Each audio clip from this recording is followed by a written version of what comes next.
body.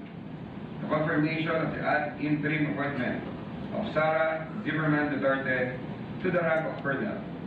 Our appointee inday Sara to her beloved Davaoeños. She has vowed to be useful and to serve the country at all times.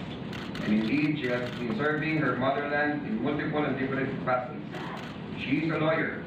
She is the incumbent mayor of Davao City, a post she likewise held from 2010 to 2013, making her the first woman mayor and the youngest to have been ever elected to the position in the political history of Davao City.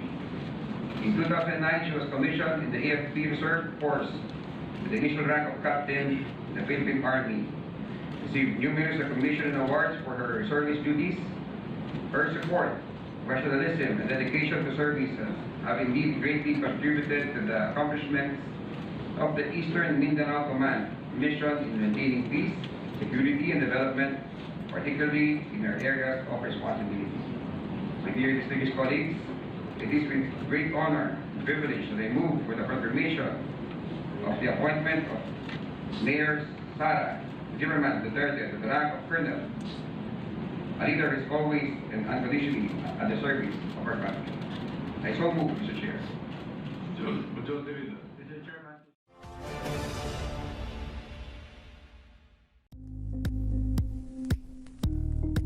Thank you for watching Politiko TV. Please like and subscribe to our channel for more videos.